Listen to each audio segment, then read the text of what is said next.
L'histoire commence avec une voix nous expliquant que, dans ce monde, il existe des capacités. Ces capacités sont accordées par le fruit ancestral, celui que vous voyez à l'écran. Ensuite, la scène change pour nous présenter nos protagonistes, Alena, une jolie blonde amoureuse du héros, Light. Cependant, Light rêve de devenir un grand aventurier, le meilleur de tous. Il nous révèle qu'il a ce rêve depuis son enfance. À ce moment précis, ils se dirigent vers l'église pour manger leur premier et dernier fruit ancestral. En effet, il est révélé plus tard que manger plus d'un fruit entraîne la mort. Light demande alors à Lena quel type de capacité elle souhaiterait avoir. Lena, sans hésitation, répond qu'elle aimerait obtenir une capacité qui lui permette de rester à ses côtés. En entendant cela, Light semble satisfait et lui dit qu'il espère qu'ils deviendront tous deux des aventuriers. À l'église, Lena est nerveuse, tandis que Light est confiant, persuadé qu'il réussira. Il ouvre la porte en se disant qu'il deviendra le plus grand aventurier de l'histoire. Soudain, nous voyons quelqu'un couper des raisins. Il s'agit de Light lui-même, qui rêvait autrefois de devenir aventurier. Light décrit les raisins avec enthousiasme, expliquant leur parfait équilibre entre douceur et acidité. Cependant, il se rappelle qu'il souhaitait devenir aventurier. C'est alors qu'il est révélé qu'il travaille désormais comme agriculteur, car le jour où il a mangé le fruit ancestral, il a été doté de la capacité liée au fruit. On assiste alors à un flashback datant de 3 mois, le jour où il a mangé le fruit. Une nonne blonde leur fait une brève introduction sur les fruits ancestraux, expliquant qu'en mangeant ces fruits, ils débloqueront une capacité qui les aidera dans une profession qui leur correspond. Elle rappelle également qu'il est interdit de manger plus d'un fruit, car cela entraînerait une mort instantanée. La nonne mentionne que d'autres personnes ont essayé de le faire dans le passé et qu'elles en sont mortes. Lena demande alors à Light s'il savait cela. Light répond que oui, car tout aspirant aventurier devrait le savoir. Il est révélé que chaque aventurier possède une capacité incroyable. La nonne leur dit ensuite que recevoir une capacité est une bénédiction et qu'il n'y a rien à regretter. Lena, bien que nerveuse, mange son premier fruit.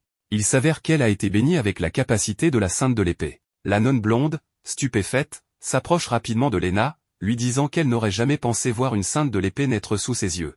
Elle informe le groupe que Lena est une élue, une personne qu'ils attendaient depuis longtemps. Rapidement, on lui demande de notifier les guildes. Lena se tourne vers Light en lui disant qu'il débloquera probablement une capacité de combat. Ensuite, le protagoniste mange son fruit. Il découvre qu'il a été béni avec la capacité de mettre des fruits. Une capacité qui, selon lui, est très éloignée du rêve d'être aventurier, car elle lui permet de récolter plus de fruits en moins de temps et d'accélérer leur culture. Light tombe sous le choc, sa vie semblant ruinée en un instant. Il demande s'il n'existe pas un moyen de retenter l'expérience, mais la nonne, sérieuse, lui rappelle qu'il est impossible de manger un autre fruit. Elle lui reproche également de ne pas avoir écouté ce qu'elle avait dit plus tôt. Alors qu'il reste abasourdi, Lena s'approche de lui pour le réconforter, lui disant qu'elle restera à ses côtés pour cultiver des terres ensemble et construire une plantation énorme. Mais la nonne, en colère, rétorque que Lena ne doit pas gâcher son don, car sa capacité est extrêmement rare, n'apparaissant qu'une fois par décennie. Elle insiste sur le fait que Lena doit devenir aventurière pour protéger le village. Contre son gré, la nonne emmène Lena, qui, tristement, demande à Light de s'entraîner en son nom. Le flashback se termine, et on retrouve Light, résigné, devenu le meilleur cultivateur de fruits du village. Il se lève pour vendre ses fruits, tout en se disant qu'il pourrait gagner plus d'argent si sa capacité pouvait marcher sur d'autres récoltes. Sur le chemin du retour, il tombe sur un poster de Lena annonçant qu'elle a été promue au rang S en un temps record. À ce moment-là, des enfants apparaissent, partageant le même rêve que Light, devenir aventurier. Cependant, on voit que Light n'a pas abandonné son rêve et s'entraîne seul avec une épée. Il se dit que, malgré l'absence d'une capacité de combat, il trouvera un moyen de devenir aventurier. Pour se réconforter, il décide qu'il deviendra aventurier s'il réussit à couper un tronc en deux. Mais après un essai raté, il tombe au sol, réalisant qu'il n'en est pas capable. Il pense alors à Lena, se demandant si elle l'a peut-être déjà oublié, 3 mois ayant passé depuis son départ. C'est alors qu'on découvre Ayla, une fillette sans capacité, vivant avec Light. Un flashback montre que le chef du village l'a confiée à lui, et depuis, ils vivent ensemble. Ayla est devenue une sorte de bras droit pour Light, l'aidant dans les tâches ménagères. Elle lui annonce que le dîner est prêt et l'invite à le goûter. Elle lui demande comment s'est passée la récolte, et Light lui répond que tout s'est bien déroulé, en particulier grâce à sa capacité. Il lui confie qu'il économise pour acheter une épée adaptée, car il ne renonce pas à son rêve de devenir aventurier. Light explique également à Ayla qu'il a séparé les fruits bénis dans des caisses marquées par des croix et des têtes de mort, lui demandant de ne pas les manger sans son autorisation. Cependant, Ayla, inquiète, lui avoue qu'elle a utilisé l'un de ses fruits pour préparer le ragoût du dîner. Le protagoniste est choqué et demande à Ayla comment elle a pu utiliser des fruits dotés de capacités dans la nourriture. Un peu nerveuse, Ayla répond qu'ils avaient l'air délicieux. À ce moment, un flashback lui revient, Les paroles de la nonne qui disait que manger un deuxième fruit pouvait causer une mort certaine. Alors que Light commence à briller et ressent une chaleur intense, il s'effondre. Ayla accourt, paniquée. Dans ses supposées dernières paroles, Light prend la responsabilité, disant que c'est de sa faute de ne pas lui avoir expliqué les fruits dotés de capacités. Il ajoute qu'elle n'a rien fait de mal avant de mourir. Mais tout cela n'était qu'une illusion. Light revient à lui et, confus, demande pourquoi il n'est pas mort. À cet instant, il débloque la capacité tant rêvée, le pouvoir du dieu de l'épée. Simultanément, la nonne, même à distance, sent ce qui vient de se produire. De son côté, Ayla commence également à briller. Elle obtient la capacité d'évaluation, ce qui lui permet de percevoir les capacités cachées des autres. En observant Light, elle découvre qu'il est immunisé aux effets mortels des fruits grâce à sa première capacité, le maître des fruits. Cela lui a permis de manger un deuxième fruit et de débloquer la capacité du dieu de l'épée. Ayla informe Light que son pouvoir d'attaque augmentera considérablement lorsqu'il manie une épée. Light, excité, prend son épée et s'entraîne à nouveau à couper un tronc. Une lumière l'entoure, et cette fois, il réussit à le couper en deux d'un seul coup. Il réalise même que son coup a aussi sectionné un tronc plus grand situé derrière. Émerveillé, il se dit qu'il est probablement la seule personne au monde à posséder deux capacités. Le lendemain, la scène change. Light et Ayla savourent un grand morceau de pizza et se dirigent vers la guilde. Ayla, pleine de joie, exprime son excitation de visiter cet endroit pour la première fois. Light lui explique comment fonctionnent les récompenses, mais Ayla, gourmande, semble davantage attirée par les descriptions des mets. En cherchant des informations, Light tombe sur un portrait de Lena, magnifique avec son épée et son uniforme. Il confie qu'il aimerait la revoir, car elle lui manque. Il dit à Ayla de s'asseoir sur un banc et de l'attendre pendant qu'il va chercher une quête à l'accueil. Pendant son absence, Ayla profite de l'occasion pour utiliser sa compétence d'évaluation sur toutes les personnes présentes à la guilde. Elle est émerveillée par la diversité des compétences existantes, mais elle est également choquée par l'inutilité de certaines d'entre elles, comme ce type qui a une compétence qui lui inflige des dégâts. À ce moment-là, elle entend un tumulte près de l'accueil, alors elle jette un coup d'œil et découvre Light au milieu d'une dispute avec un des aventuriers de la guilde. L'un d'eux reconnaît Light et se moque de lui, disant qu'il était le gars qui vendait des fruits. Juste au moment où la tension monte, Ayla revient. Light, détendu, lui demande calmement de partir, ignorant les provocations des hommes. Un jeune homme, piqué par la provocation, dégaine son épée et tente d'attaquer Light. Cependant, Light bloque facilement l'attaque. Il réalise alors que tenir une épée améliore drastiquement ses capacités, même sous sa forme de base. Les amis de l'agresseur comprennent rapidement la situation et le persuadent de battre en retraite. Light, satisfait, annonce à Ayla qu'ils ont obtenu leur première mission, éliminer un Slim. Grâce à la capacité d'évaluation d'Ayla, il découvre que le Slim possède une défense très élevée. Light, furtif, s'approche du Slim, sort son épée, et le tranche en un seul coup. Il constate que sa vitesse a également augmenté en plus de sa force. Ayla, un peu coupable d'avoir blessé la créature, change rapidement d'avis lorsque Light la motive en parlant des récompenses, 10 pièces.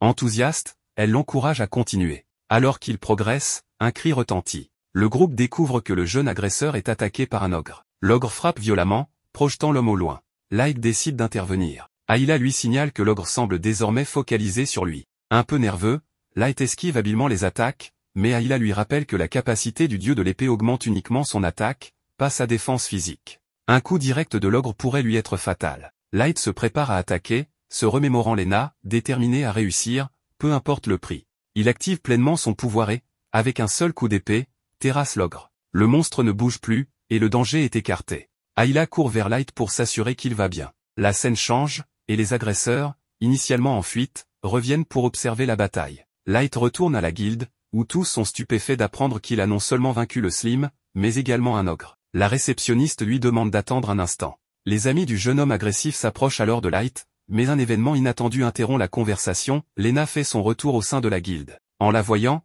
Light bondit à travers la foule pour la rejoindre. Cependant, Lena déclare qu'il la confond avec quelqu'un d'autre. Light, choqué, reste figé. Light est dévasté et ne peut pas croire que Lena l'ait oublié après seulement 3 mois. Il reste là, bouche bée. Ayla, ne comprenant pas ce qui ne va pas, essaie de lui remonter le moral en lui proposant d'aller manger une pizza ensemble. Elle insiste, mais Light reste déprimé, alors Ayla le menace de manger toute la pizza si elle n'arrive pas à le secouer. Light a dépensé beaucoup d'argent pour cette pizza, alors, malgré sa tristesse concernant Lena, il ne peut pas se permettre de la gaspiller. Cependant, il mange si vite qu'il finit par s'étouffer, mais heureusement, quelqu'un lui tend un verre d'eau. En levant les yeux pour remercier la personne, il découvre, à sa grande surprise, que c'est Lena.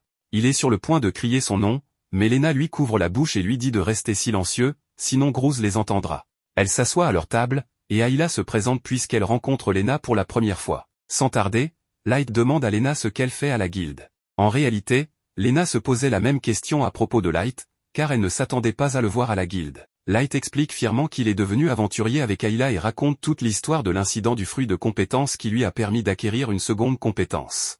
Lena semble sincèrement heureuse pour lui, car cela signifie qu'il peut enfin réaliser son rêve. Light demande alors à Lena comment se passe son temps avec le groupe de rang S, Sacred. Mais à en juger par son expression, cela ne semble pas très agréable. Elle explique qu'elle est essentiellement forcée de combattre avec un groupe de personnes sélectionnées par la Sainte Sœur. Bien que la paix soit excellente, l'atmosphère est plus toxique que du monoxyde de carbone. Elle conseille donc à Light de rester loin de Sacred s'il veut profiter de sa vie d'aventurier. Light, perplexe, ne comprend pas ce qui cloche avec Sacred, car il en a entendu beaucoup de bien.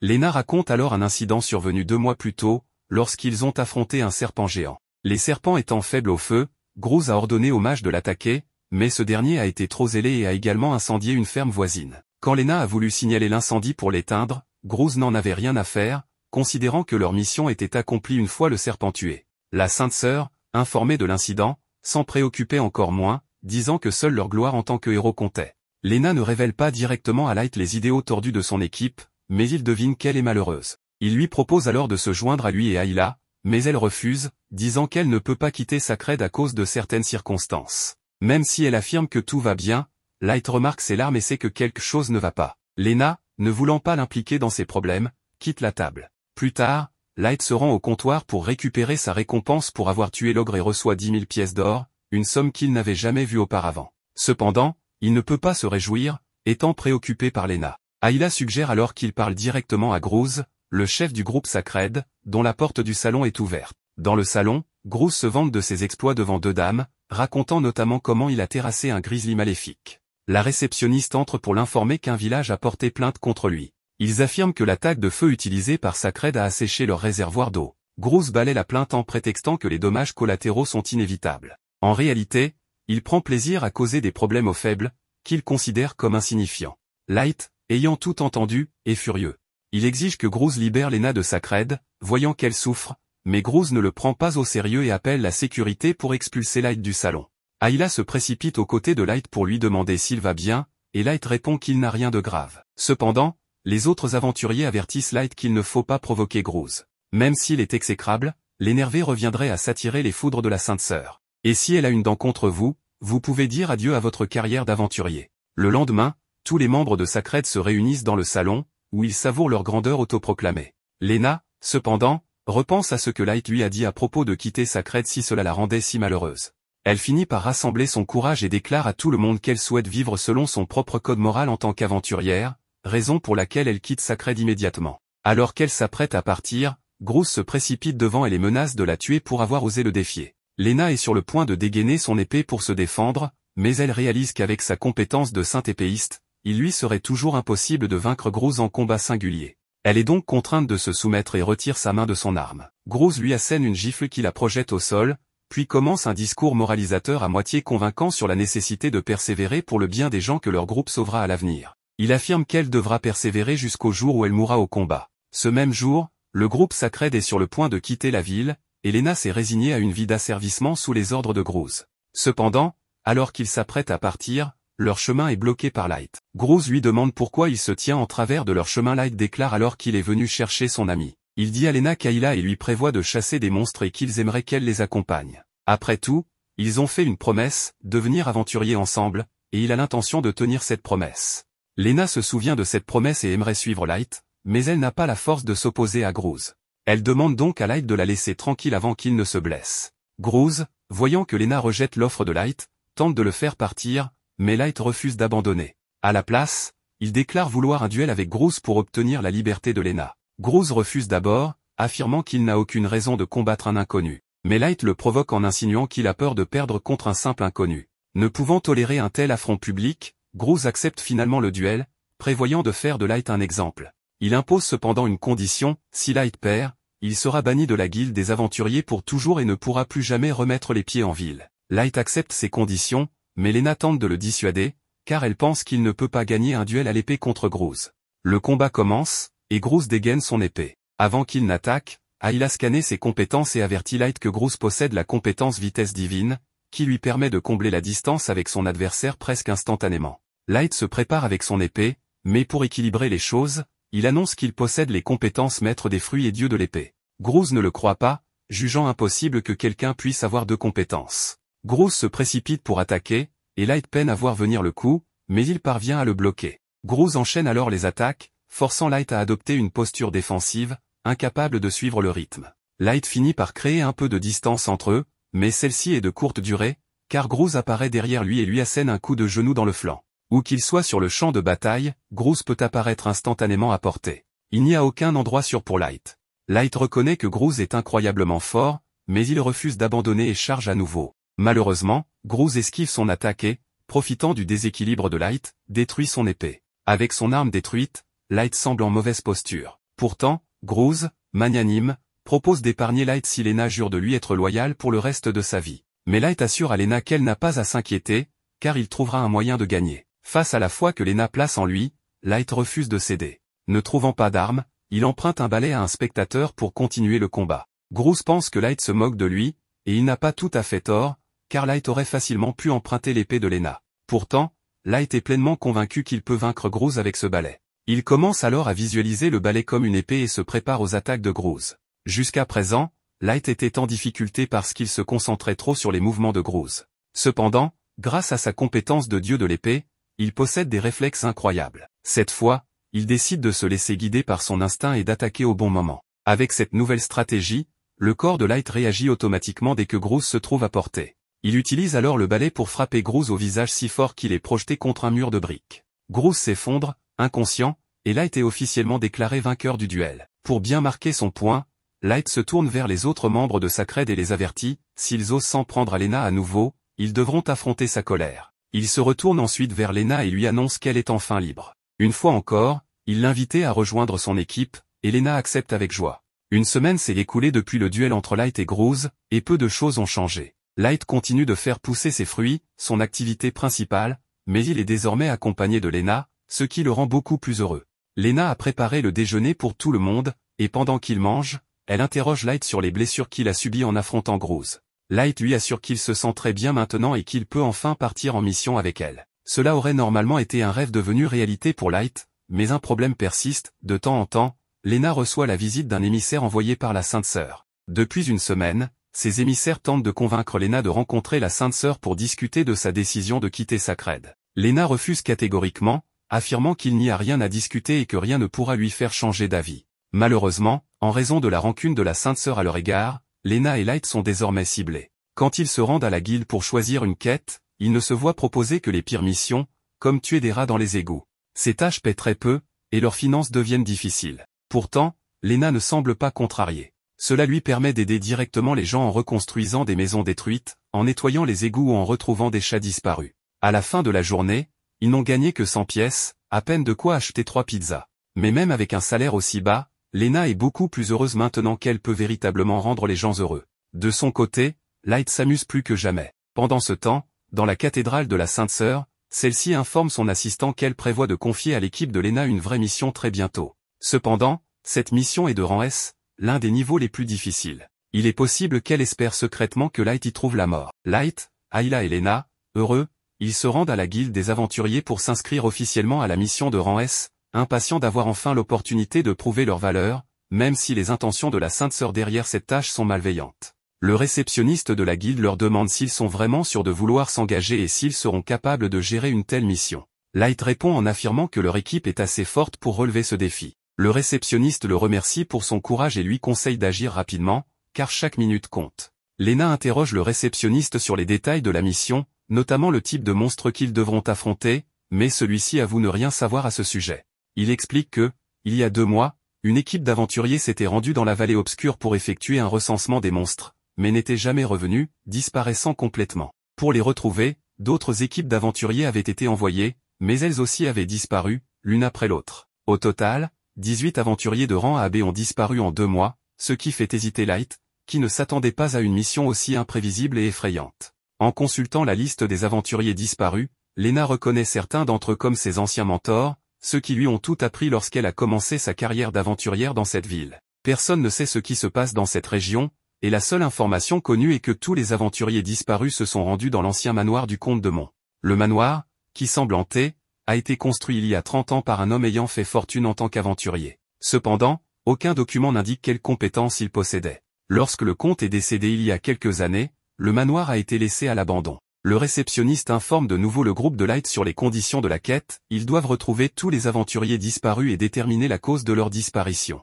En apprenant tout cela, Lena est convaincue que la Sainte Sœur leur a attribué cette mission pour les faire disparaître à leur tour. Elle demande au réceptionniste pourquoi la guilde proposerait une telle quête, qui n'est même pas adaptée aux aventuriers de rang B, et encore moins à des novices comme Light et Ayla. Le réceptionniste est d'accord avec Lena, mais explique qu'il ne peut rien y faire, car cette mission a été imposée par les supérieurs. Lena envisage alors de se retirer, mais Light a d'autres plans, il est intrigué par l'idée de se rendre dans cette vallée mystérieuse et encore plus par celle d'explorer le fameux manoir hanté. Avant de les laisser partir, le réceptionniste leur demande s'ils comptent emmener la petite fille avec eux. Light répond que la fillette est fiable et possède la compétence d'évaluation. Avec les procédures officielles terminées, le groupe se met en route. Une fois sur les lieux, ne voyant pas de chemin visible pour atteindre le manoir, le groupe emprunte un sentier de montagne étroit. En s'approchant, Light se demande comment un simple aventurier a pu gagner assez d'argent pour construire un tel château. Chacun commence à partager ses rêves sur ce qu'il ferait avec une grande fortune. Trop excité, Ayla trébuche accidentellement et tombe du bord, entraînant Light et Lena avec elle. Grâce à sa vivacité d'esprit, Light ralentit leur chute en manipulant la pression de l'air avec son épée, leur permettant d'atterrir sur leurs pieds. Mais à peine ont-ils touché le sol qu'ils se retrouvent entourés de monstres effrayants. En observant de plus près, Light réalise qu'il s'agit de versions zombifiées des aventuriers disparus. Ayla utilise sa compétence d'évaluation et découvre que ces créatures sont des morts-vivants porteurs d'une malédiction capable de transformer tout être vivant en mort-vivant par une simple morsure. Elle détermine également que ces morts-vivants conservent les compétences qu'ils possédaient de leurs vivants, rendant le combat encore plus périlleux. Light hésite, ne voulant pas blesser ses compagnons aventuriers transformés, mais cette hésitation manque de lui coûter cher lorsqu'un zombie s'approche dangereusement pour le mordre. Heureusement, Lena intervient à temps, éliminant la créature tout en priant pour le repos de son âme. Elle convainc Light que la seule façon de libérer ces pauvres âmes est de les envoyer dans l'au-delà. Light finit par accepter, mais lorsque les rangs des morts-vivants commencent à grossir, il décide de les ignorer pour se réfugier à l'intérieur du manoir. Cependant, ils y trouvent encore plus de morts-vivants les attendant. Imperturbable, Lena se lance dans une démonstration de son incroyable maîtrise de l'épée, laissant Light et Ayla impressionnés. Cette démonstration rappelle à Light que son ami d'enfance est toujours plusieurs pas devant lui. Pour devenir son égal, il décide de redoubler d'efforts et se joint à elle dans la bataille, éliminant les monstres à ses côtés. Cependant, dans l'excitation du combat, il oublie de protéger Ayla, qui se retrouve menacée par un mort-vivant en armure. Lena intervient une fois de plus, frappant avec précision les failles de l'armure et neutralisant l'ennemi d'un seul coup. Avec le rez-de-chaussée dégagé, Lena propose de monter au deuxième étage. Mais avant cela, Light se demande pourquoi il y a tant de morts-vivants alors que seulement 18 aventuriers ont été portés disparus. Lena conclut que d'autres morts-vivants sauvages se sont probablement mélangés aux aventuriers zombifiés. Déterminé à percer le mystère, il monte au deuxième étage et découvre un immense tableau représentant le défunt comte. Alors qu'ils avancent, une mystérieuse femme aux cheveux étrangement longs danse dans l'ombre, attendant leur arrivée. En traversant un passage sinistre, ils sont attaqués par des zombies surgissant des ténèbres, compliquant leur défense. Light remarque que certains zombies semblent agir de manière autonome. Ayla utilise sa compétence d'évaluation et découvre que les zombies sont contrôlés, probablement par un maître. En examinant les environs, Light remarque des fils de toile d'araignée menant à un couloir sombre. Ayla confirme que ces fils transmettent de la magie aux zombies. Comprenant que le maître des zombies se trouve probablement au bout du couloir, il décide de foncer. Ils arrivent devant une grande portée, en l'ouvrant, découvrent une pièce vide. Lena leur apprend qu'il s'agit d'une salle de bal. Pendant que Light s'égare dans des pensées absurdes sur le sport, la maîtresse des zombies, la femme dansante, se dévoile. Elle les accueille en affirmant qu'elle les attendait depuis longtemps. Light, se sentant héroïque, exige de savoir qui elle est. Sans tarder, elle se présente, Dratna, membre d'un groupe maléfique appelé Black Swan. Alors que Light sous-estime Dratna en pensant qu'elle serait une proie facile, il se rend compte trop tard qu'il est entouré d'une armée de zombies, prêts à faire face à une confrontation terrifiante. Ayla, grâce à sa compétence d'évaluation, découvre rapidement que Dratna est une nécromancienne capable de contrôler des corps sans vie et des monstres de type esprit. Elle peut également utiliser les compétences de ces créatures, ce qui la rend redoutable. En apprenant que ses pouvoirs ont été démasqués, Dratna s'imagine déjà faire taire Ayla, qu'elle considère comme un agaçant perroquet bavard. Light, réalisant que le combat sera difficile, tente d'éviter une confrontation en essayant de convaincre Dratna de se joindre à eux. Mais à sa grande surprise, elle révèle que sa mission est de mettre fin à sa vie misérable. Sans perdre de temps, elle envoie des zombies l'attaquer depuis les hauteurs, mais Light les tranche avec habileté. Il lui demande qui l'a envoyé, mais elle refuse de répondre tout en se préparant à une attaque. En parallèle, Light interroge Lena au sujet de Black Swan. Elle avoue ne jamais avoir entendu parler de ce groupe ni de quelqu'un possédant des compétences de nécromancie comme celles de Dratna. Agacée par leurs questions, Dratna passe à une attaque totale. Tandis que les monstres se jettent sur eux, Light et Lena les éliminent un à un. Observant leur coordination, Dratna décide de les séparer en envoyant Brock et Shura, deux anciens amis de Lena, transformés en zombies. En voyant ces visages familiers, Lena est submergée par l'émotion et reste figée. Ayla, inquiète, rappelle à Lena que ces zombies possèdent des compétences redoutables, Brock a des griffes acérées, et Shura peut créer des doubles d'elle-même lors de ses attaques. Mais Lena, perdue dans ses souvenirs de leurs moments passés ensemble, hésite à les affronter. Pendant ce temps, Dratna, furieuse de l'intervention d'Ayla, envoie des zombies pour l'attaquer. Heureusement, Light intervient à temps, défendant Ayla tout en combattant les assauts incessants des créatures. Malgré la difficulté de protéger Ayla tout en se battant, il tient bon. De son côté, Lena se remémore l'accueil chaleureux que Brock et Shura lui avaient réservé lorsqu'elle était arrivée dans la ville sainte. Résolue à leur offrir un dernier hommage digne, elle coupe les fils magiques qui les contrôlent avant de leur donner un repos définitif. Avec ses anciens amis enfin en paix, Lena se retourne pour voir Light et Ayla toujours aux prises avec les zombies. Light, épuisé après avoir affronté de nombreux ennemis, se rend compte qu'il est difficile de combattre tout en protégeant Ayla. C'est alors qu'une idée lui traverse l'esprit, les zombies ont-ils été créés par nécromancie? Ayla utilise son évaluation sur Dratna et confirme que cette dernière ne peut que contrôler les zombies, sans pouvoir en créer. Une nouvelle question surgit, d'où viennent ces créatures? Avant qu'Ayla puisse approfondir sa recherche, Dratna, sentant que son secret est en danger, envoie d'autres zombies attaquer Ayla. Mais Light intervient de nouveau, protégeant Ayla et lui demandant de grimper sur son dos. Ensemble, ils continuent de repousser les zombies tout en espérant mettre fin au règne de Dratna et rendre ses âmes à leur véritable maître dans l'au-delà. Light poursuit sa lutte acharnée tandis qu'Ayla tente de découvrir pourquoi il y a tant de morts vivants. Light, pour offrir une meilleure vue à Ayla, s'élance et se suspend à un chandelier, mais n'étant pas habitué à l'effort physique, son bras commence à lui faire mal. Heureusement, Ayla parvient à trouver un mort-vivant qui utilise la magie d'invocation. Dratna remarque qu'ils sont sur le point de percer son secret, alors que Light est choqué de voir que le mort-vivant invoquant les zombies c'est nul autre que le comte lui-même. De plus, sur l'un des balcons se tient une figure terrifiante ressemblant à un dieu de la mort ou une faucheuse, un monstre dangereux qui transforme les vivants en morts-vivants.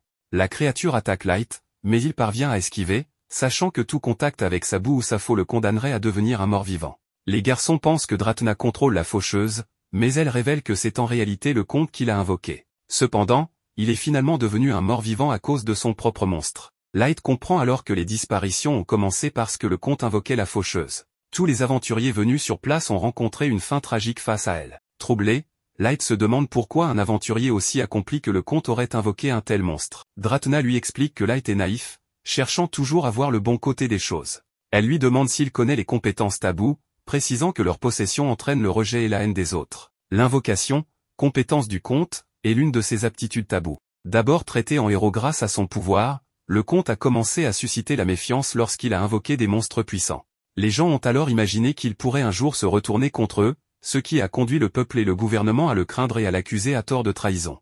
Light comprend que le comte s'est réfugié dans ce lieu isolé pour fuir cette persécution. Dratna raconte que malgré cela, des assassins ont continué à venir pour l'éliminer, sous prétexte d'enquêter sur la densité des monstres. Le comte aurait peut-être invoqué le monstre pour effrayer les intrus, ou peut-être avait-il décidé qu'il était temps que tous périssent. Light découvre avec surprise que la guilde ne leur a jamais parlé de cette histoire. Dratna, satisfaite, lui révèle qu'avec sa compétence de nécromancienne, elle peut contrôler l'invocateur et manipuler un nombre infini de marionnettes. Light, inquiet, réfléchit aux conséquences de sa propre compétence, maître des fruits, qui lui permettrait d'obtenir des capacités infinies. Il craint de connaître le même sort que le comte. Ayla lui demande s'il va bien, et Light décide de se concentrer sur la protection d'Ayla. Alors que Light continue de combattre les morts vivants, il révèle à Ayla qu'il n'attaque qu'avec un schéma précis jusqu'à ce qu'il reçoive de nouvelles instructions. Cela lui donne l'idée de détourner l'attention de Dratna, permettant ainsi à Lena de détruire la faucheuse. Dratna est bouleversée de voir son monstre vaincu, et Light élimine rapidement le comte. Avant de disparaître, ce dernier confie qu'il déteste les compétences et avertit Light qu'il subira le même sort. Mais Light refuse de finir comme lui. Dratna, déterminé, utilise les restes du comte pour invoquer un nouveau monstre avant sa disparition complète. Les garçons ressentent un immense pouvoir en cours d'invocation, et tous les morts vivants présents disparaissent. Devant eux apparaît un énorme dragon squelettique. Dratna est stupéfaite de voir que le monstre qu'elle a invoqué est bien plus grand et puissant qu'elle ne l'avait imaginé. Cependant, elle réalise qu'elle n'a aucun contrôle sur lui. Lena, quant à elle, ignorait l'existence des dragons maléfiques ou pensait qu'ils n'étaient que des légendes. Tout ce qu'elle sait, c'est qu'ils représentent des cibles d'un niveau si élevé que même les aventuriers de rang S ne s'en approchent pas.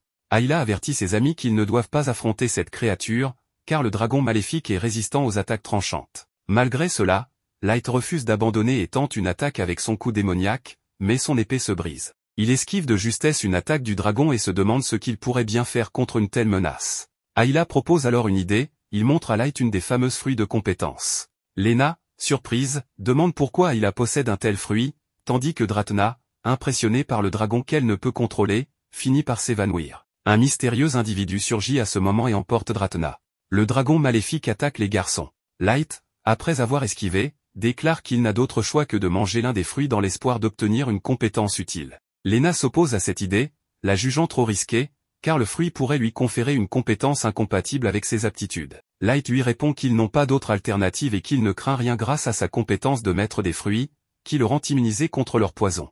En mangeant le fruit, il ressent une sensation inquiétante. Pendant que Lena bloque les attaques du dragon, Ayla évalue la nouvelle compétence de Light et lui annonce qu'il a obtenu une résistance aux insectes. Light, sarcastique, demande si, par hasard, les dragons pourraient être considérés comme des insectes. Le dragon continue de les attaquer, et Lena protège autant qu'elle peut le groupe. Light, désespéré, demande à Ayla 2 fruits supplémentaires. Bien qu'Ayla soit terrifiée par les possibles effets sur le corps de Light, il n'a pas le temps d'hésiter. Light mange les 2 fruits. Ayla l'évalue à nouveau et, ironiquement, l'envie pour une compétence appelée charmeur de chat, bien qu'elle soit inutile dans la situation actuelle. En revanche, sa deuxième compétence augmente la durabilité des armes, mais cela arrive trop tard, son épée étant déjà brisée. Soudain, le corps de Light commence à brûler, car les effets secondaires des fruits doublent lorsqu'ils sont consommés en excès. Ayla avertit Light qu'il ne pourra plus bouger s'il continue ainsi. Pendant ce temps, la lame de Lena se brise également. Elle se sent impuissante, car ses attaques n'ont aucun effet sur le dragon.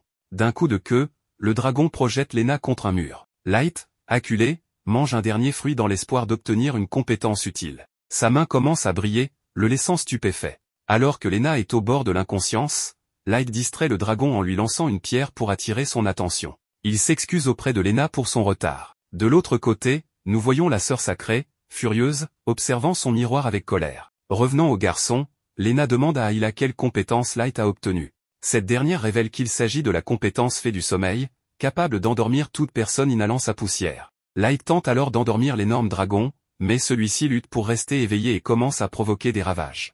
Ayla informe Light que le dragon dissipe la poussière avant qu'elle ne l'atteigne. En apercevant la pointe de son épée sur le sol, Light demande à Ayla jusqu'à quelle distance la poussière de sommeil peut s'éloigner de lui. Elle répond que la limite est de 3 mètres. Avec cette information, Light saisit la pointe de son épée et la lance au plafond, provoquant son effondrement. Il utilise les débris comme impulsion pour s'approcher du dragon. Désormais suffisamment proche, le dragon ne peut plus éviter la poussière de sommeil et finit par s'endormir. Enfin, Light rejoint Lena et Ayla et leur annonce qu'il est temps de quitter cet endroit.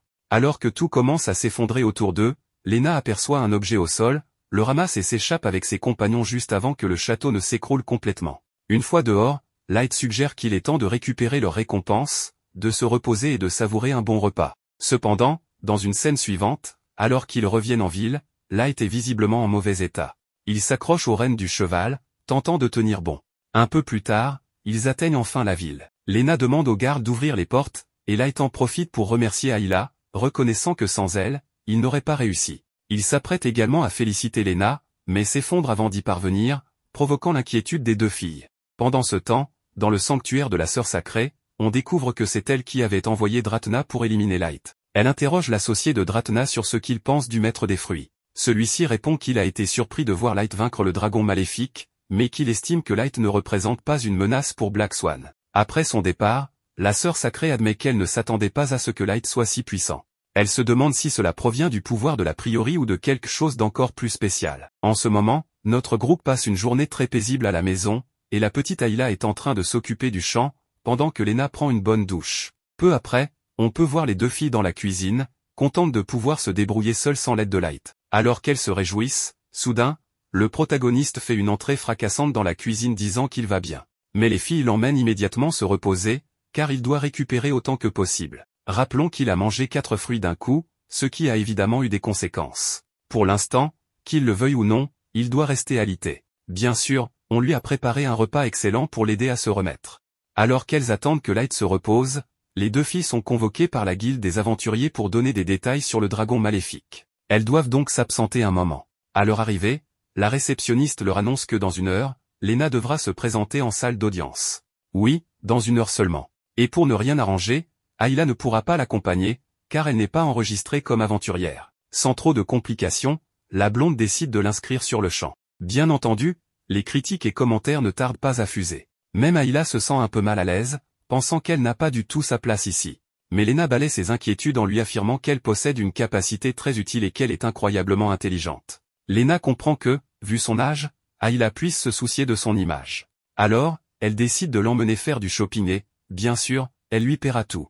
Après avoir dégusté de bonnes glaces, elles explorent plusieurs boutiques et finissent par en trouver une qui les intrigue. Lena hésite sur ce qu'elle pourrait contenir, mais Ayla entre sans se poser de questions. Pourtant, la blonde insiste sur le fait qu'elle devrait plutôt aller dans une boutique moins suspecte. De manière inattendue, Ayla remarque une pierre qui ne semble avoir rien de spécial, mais affirme qu'il s'agit en réalité d'un diamant brut. Et oui, messieurs dames, Ayla est aussi capable d'évaluer des objets. Le vendeur lui-même doute que ce soit un diamant, car il semble terne et personne ne l'a jamais acheté. Pourtant, Lena décide de l'acheter immédiatement. Elle se dirige ensuite vers une boutique de vêtements. Cependant, en arrivant, la vendeuse suppose que c'est Lena qui cherche une nouvelle tenue et commence à lui faire essayer plusieurs pièces sans même lui demander son avis. Finalement, Lena explique qu'elle n'a pas besoin de nouveaux vêtements, car la vraie cliente est Ayla. La vendeuse lui propose un ensemble, mais Ayla refuse, préférant quelque chose qui lui donne l'air d'une véritable aventurière, comme Lena. Après un long moment, les filles peuvent enfin se rendre à la salle d'audience de la guilde.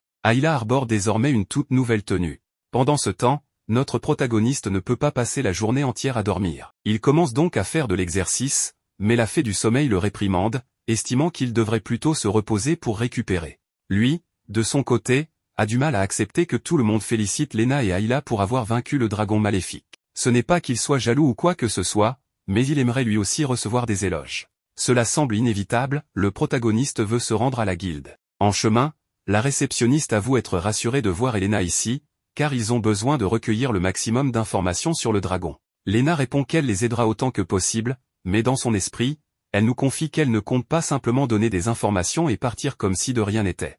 Elle a accepté cette invitation pour découvrir d'où vient Dratna. Il est évident que quelqu'un lui a ordonné d'éliminer tout le groupe, et la guilde des aventuriers savait aussi qu'ils allaient à la demeure du comte. Il est donc fort probable que les gros bonnets qui les ont engagés soient impliqués dans toute cette affaire. En ce moment, leurs armes sont en train d'être confisquées, mais Lena prévoit de mentionner à la fois Dratna et Black Swan pour observer la réaction de ces types. Finalement, ils peuvent entrer dans la salle d'audience, où les membres des 4 bureaux les attendent. La réceptionniste explique que la guilde est le cœur de la cité sainte et qu'elle se compose de 4 bureaux, chacun dirigé par l'un des chefs présents à cette réunion. En résumé, ils sont face aux figures les plus puissantes de la guilde. L'une d'eux, nommée Chapeau Fleuri, est la chef des recherches, chargée d'étudier les monstres et leur densité. Ensuite, il y a Barbe Tigre, le chef de la sécurité, responsable du maintien de l'ordre public. Puis, vient le Fossoyeur, le chef des finances, qui gère les récompenses et l'économie de la guilde. Enfin, la dernière est la chef des inspections, chargée de maintenir l'ordre au sein de la guilde. Il s'agit de la sœur sacrée. Cette dernière félicite Lena pour son excellent travail dans le manoir du comte de Monte et se dit ravie qu'elle soit saine et sauve. Ayla ne connaît pas cette femme, alors la réceptionniste lui explique qu'elle est celle qui fait régner l'ordre dans toute la guilde, pratiquement la personne la plus importante et influente du lieu. Cette révélation excite Ayla, qui décide immédiatement d'utiliser sa capacité d'évaluation sur la nonne, mais quelque chose l'intrigue. Cependant, la sœur sacrée souhaite que Lena commence à parler du dragon maléfique. Lena, avant toute chose, exprime une question. Dans le manoir qu'on leur a demandé d'inspecter, une femme du nom de Dratna, appartenant à Black Swan, les a attaqués. C'est pourquoi elle aimerait savoir si l'un des présents a la moindre information sur cette femme ou sur le groupe Black Swan. La nonne répond qu'elle a vu de nombreux aventuriers, mais que ces noms ne lui disent rien. Les autres chefs non plus n'ont aucune idée à ce sujet. La sœur sacrée enchaîne alors en disant que la priorité actuelle est de savoir où se trouve le dragon maléfique. Lena vient de remarquer que cette femme a littéralement esquivé sa question. La nonne insiste sur le fait qu'ils doivent retrouver le dragon et prendre les mesures nécessaires pour l'éliminer. Elle se tourne vers la chef des recherches, qui explique avoir envoyé un oiseau en reconnaissance, mais que le dragon n'est plus au manoir. Si seulement ils avaient une partie de son corps, ils pourraient peut-être en suivre la trace grâce à son pouvoir magique. Lena leur demande alors d'observer ce qu'elle tient dans ses mains. Il s'agit d'un objet qu'elle a ramassé en quittant le manoir, et Ayla précise qu'il s'agit d'une écaille du dragon. La sœur sacrée n'a pas l'air d'apprécier cette révélation, mais la chef des recherches, elle, est fascinée. Elle n'en a jamais vu auparavant et sait qu'avec cette écaille, ils pourront retrouver le dragon maléfique. Cependant, Lena déclare qu'elle ne leur donnera l'écaille que s'ils lui permettent de consulter tous les rapports en lien avec Dratna. Les chefs sont stupéfaits qu'elle ose leur imposer une condition, mais la jeune femme aux cheveux verts ne voit aucun problème à cela. Après tout, l'écaille est désormais leur priorité absolue. Tous les autres approuvent son raisonnement, mais la sœur sacrée l'avertit, avoir accès à ces documents ne garantit pas qu'elle y trouvera ce qu'elle cherche. Bien sûr, cela n'a aucune importance pour Lena. Avec tout cela décidé, Chapeau Fleuri active alors sa capacité œil de l'érudit, qui lui permet de voir n'importe quel texte écrit. Elle commence immédiatement à lire. Il y a 12 ans, dans la ville lacustre d'Athina, une fille du nom de Dratna Belluri a obtenu un fruit de compétence qui lui a conféré le pouvoir de nécromancie. Lena demande alors qui a évalué cette fille. Et la réponse tombe, c'était la sœur sacrée. Maintenant, la blonde sait qu'il y a un lien entre elles, mais la sœur sacrée rétorque que ce n'est pas surprenant, elle accorde des compétences à plus de 1000 personnes par an, il serait absurde de se souvenir de chacune d'elles en particulier. Lena sait qu'elle ne peut pas argumenter contre ça, mais au moins, elle a une piste, ce qui est déjà une avancée précieuse. La sœur sacrée la remercie pour cette information si précieuse, mais annonce que, dès maintenant, les registres de Luxuria seront effacés. Cette déclaration est impensable pour Lena et Ayla, qui demandent pourquoi. La nonne explique alors que Gruz, le chef de Sacred, les a dénoncés. Il affirme que Light a recruté Lena illégalement et par la force pour qu'elle rejoigne son groupe. Les personnes présentes ont du mal à croire que le protagoniste ait pu faire une telle chose. Lena, elle, voit la situation comme extrêmement difficile à surmonter. Mais soudain, regardez qui arrive, Light lui-même, tout souriant, attendant des félicitations. Il remarque vite que l'ambiance est tendue. La sœur sacrée lui annonce que les registres de son groupe vont être effacés pour avoir enfreint les règles de la guilde. Light ne comprend pas pourquoi elle fait cela, mais après l'explication de la réceptionniste, il répond que cela ne le dérange pas. Après tout, enregistrés ou non comme aventuriers, ils resteront toujours Luxuria. La sœur sacrée trouve sa réaction amusante, mais après réflexion, elle change soudainement d'avis. Elle leur accorde une chance de se racheter, ils devront chasser un monstre de rang S. S'ils réussissent, elle oubliera l'effacement des registres du groupe. Lena ne comprend pas pourquoi elle a soudainement changé d'opinion, mais la nonne explique qu'elle a été émue par la détermination du protagoniste, rien de plus. Elle demande alors s'ils acceptent la mission ou non. Lena supplie Light de bien réfléchir avant de prendre une décision. Mais le héros accepte sans hésitation. Il est excité à l'idée de chasser un monstre aussi puissant, d'être payé pour cela et, surtout, de gagner en popularité. Lena lui crie dessus, c'est évidemment un piège. Mais Light s'en moque. Il a juré de devenir un aventurier légendaire, et s'il n'est pas capable de surmonter cet obstacle, il n'y arrivera jamais. Affronter quelqu'un de puissant ne l'effraie pas. Si cet adversaire se dresse sur son chemin, il le combattra, peu importe ce qu'il en coûte. Un peu plus tard, ils reçoivent la fiche de mission. Lena supplie encore une fois Light de rester sur ses gardes, cette femme prépare clairement quelque chose de dangereux. Ayla, quant à elle, confie que, malgré tous ses efforts, elle n'a pas réussi à évaluer la sœur sacrée. C'est une première pour elle. La blonde trouve cela très étrange et se demande si un mécanisme empêche intentionnellement Ayla de l'évaluer. Quoi qu'il en soit, ils doivent maintenant se préparer pour la mission. Soudain, le fossoyeur, le chef des finances, surgit et informe Light que les armes ne sont pas autorisées ici. Il devra donc payer une amende. Mais bien sûr, Light trouve un moyen de s'en sortir, il ne porte pas une arme complète, seulement un fragment d'épée,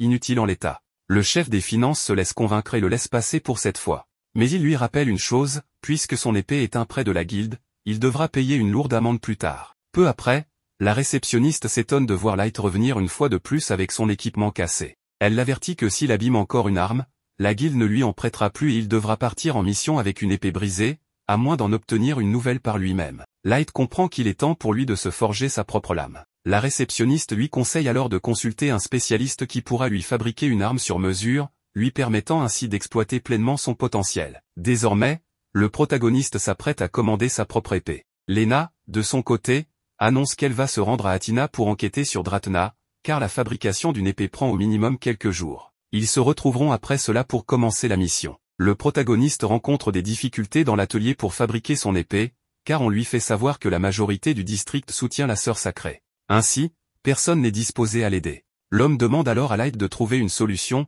persuadé qu'il doit bien exister une alternative. C'est ainsi que l'homme lui recommande l'atelier Bolst, tenu par un forgeron légendaire, ce qui enthousiasme énormément le protagoniste. Pendant ce temps, Lena poursuit son voyage et se demande comment vont Light et Ayla. Sur sa route, bien qu'il ne soit pas encore arrivé à l'atelier mentionné, il assiste soudainement à une poursuite. 3 individus traquent une femme pour des intentions peu louables. Bien sûr, Light intervient avant que la situation ne s'aggrave. Il n'a besoin que d'un seul coup pour faire fuir ces lâches.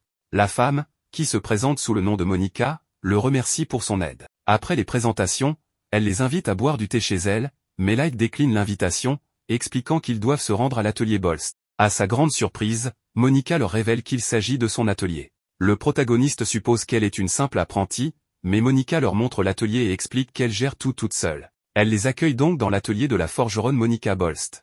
Impressionnés, les garçons écoutent attentivement lorsqu'elle leur propose, en guise de remerciement pour l'avoir sauvée, de leur présenter son meilleur produit, une poêle en fer avec des trous, parfaite pour préparer des pancakes en forme de boulettes. De plus, le moule est amovible, ce qui permet de l'utiliser comme une poêle classique. D'autres moules de différentes formes sont offerts en cadeau. Cependant, le prix de l'ensemble est de 2000 pièces d'or, une somme ridiculement élevée. Par gratitude, elle propose de le baisser à 1000 pièces, mais cela reste excessif. Quant à la raison pour laquelle ces hommes la poursuivaient, elle est simple, elle leur avait proposé le même produit, et ils s'étaient énervés en le considérant comme une arnaque. Monica explique qu'elle vend désormais des articles ménagers. Light remarque alors une houe, ce qui capte son intérêt, car il cultive des fruits et travaille généralement à la main. Monica comprend immédiatement qu'un outil adapté serait un atout précieux pour lui. Elle décide alors de lui fabriquer un outil sur mesure en utilisant un matériau économique, résistant et inoxydable. Monica possède une capacité spéciale, la Superforge, qui permet de modifier les propriétés du métal simplement en le frappant. Grâce à cette compétence extraordinaire, elle ajuste la dureté et d'autres caractéristiques du métal en le martelant. Après un travail minutieux, l'outil de Light est prêt, une paire de ciseaux conçus pour récolter plus rapidement. Le protagoniste est impressionné par leur prise en main parfaite, car ils ont été fabriqués sur mesure. Monica lui demande de tester leur efficacité en coupant un morceau de bois, ce qui semble absurde pour Light, car des ciseaux ne sont pas faits pour couper du bois. Cependant, il est stupéfait en constatant la puissance de la coupe, alors qu'il n'a exercé qu'une légère pression. Cette démonstration est fascinante, mais avant que Monica ne lui impose un prix exorbitant, Light lui demande de lui forger une épée, car c'est la raison pour laquelle il est venu. Malheureusement, Monica refuse catégoriquement. Light se demande alors si elle soutient elle aussi la sœur sacrée, mais elle lui répond que ce n'est pas la raison. En réalité, elle déteste les armes et refuse d'en fabriquer. Elle lui propose de lui confectionner n'importe quel autre objet, mais pas une épée. Light, cependant, n'a besoin de rien d'autre et insiste. Monica comprend, mais elle trouve cela regrettable, car elle comptait surtout lui vendre sa poêle. Elle explique qu'elle doit prouver sa valeur en tant qu'artisane, même si elle ne fabrique pas d'armes. Pourtant, le protagoniste a entendu dire que des armes étaient produites ici, ce qui le laisse perplexe.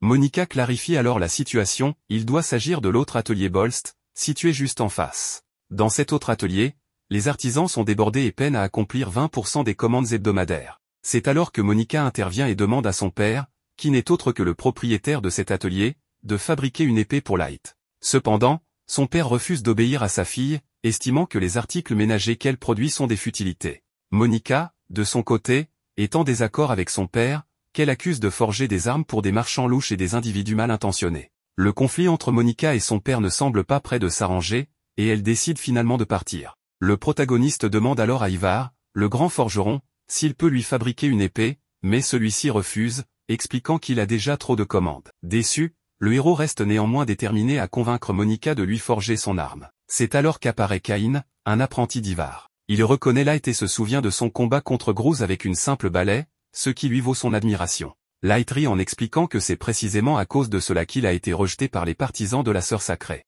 Intrigué, Light se demande pourquoi Ivar et Monica tiennent des ateliers séparés. Il raconte alors qu'ils travaillaient autrefois ensemble, jusqu'à ce qu'un événement tragique se produise il y a 6 mois, des bandits ont attaqué un convoi à l'extérieur de la ville, et la mère d'Ivar, la grand-mère de Monica, a été tuée. Lorsqu'on a retrouvé les coupables, il s'est avéré que leurs armes portaient la signature de Monica. Depuis, elle refuse catégoriquement de fabriquer des armes. Light comprend mieux la situation et compatit à la douleur de Monica. Cependant, la discussion est interrompue par l'arrivée de Zamdo, un important client de l'atelier et membre du groupe de marchands oiseaux noirs. Ce dernier semble reconnaître le protagoniste sans se rappeler d'où.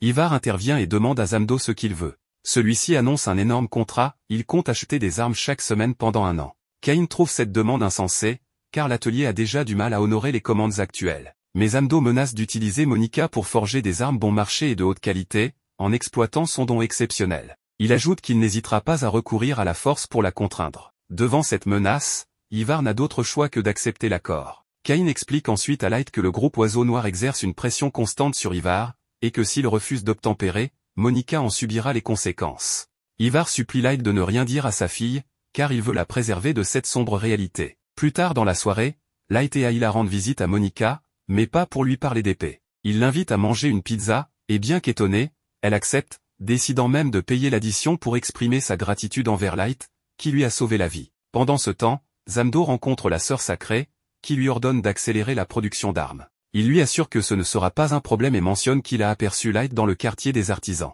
Il prévoit de le capturer bientôt, bien que cela ne se fera pas de manière pacifique. La sœur sacrée accepte cette condition et annonce qu'elle enverra un espion pour s'assurer que le bureau de sécurité ne s'interpose pas. Cependant, elle exige que Light lui soit amené vivant. Pendant ce temps, Monica quitte le restaurant et tombe sur Doug, l'adjoint de Zamdo, qui lui demande un moment de son temps. Comme on pouvait s'y attendre, cela tourne mal. Alors que Light et Ayla discutent de la gentillesse de Monica, Cain surgit en panique. Ils ont trouvé une note accompagnée des lunettes de Monica. Le message stipule que si Light veut la récupérer, il devra se rendre seul dans le Colisée souterrain. C'est une évidence, il s'agit d'un piège, car cet endroit est la base d'Oiseau Noir. Ivar, furieux, veut en découdre immédiatement, mais Cain tente de le calmer. Light, quant à lui, décide de se rendre au rendez-vous comme demandé. Monica, tenue prisonnière, comprend rapidement qu'elle n'est qu'un appât pour attirer Light. Cependant, elle réalise également que ses ravisseurs comptent la forcer à fabriquer des armes pour eux à vie à moins que Light n'intervienne à temps. Lorsqu'il arrive sur place,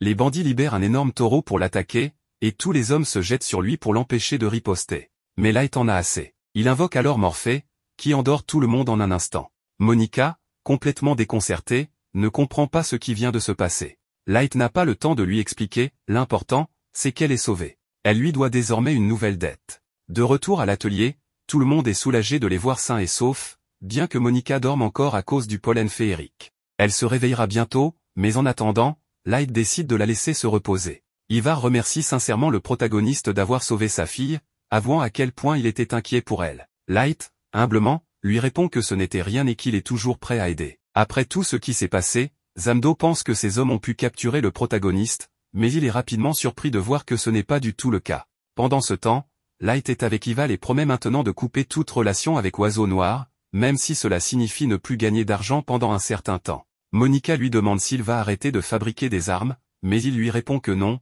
qu'il cherchera simplement un autre acheteur. En effet, le prix des armes est bien plus élevé que celui des autres objets, et il ne peut pas se permettre d'arrêter d'en vendre, sinon son atelier fermerait. Monica refuse d'accepter cela, mais comme elle ne se sent pas bien, on lui conseille d'aller se reposer. Ival dit au protagoniste de rester à l'atelier, car il est déjà très tard. Au début, il hésite à accepter, mais en voyant qu'Ayla est très fatiguée, il finit par accepter. L'endroit est très spacieux, avec des chambres et tout le nécessaire. C'est l'épouse d'Ival qui s'occupe du protagoniste, expliquant qu'elle a beaucoup de choses à faire ici. Cependant, elle essaie de ne pas trop s'impliquer dans les affaires des artisans, car cela lui semble trop compliqué. Très tard dans la nuit, le protagoniste tombe sur Monica, qui semble aller un peu mieux.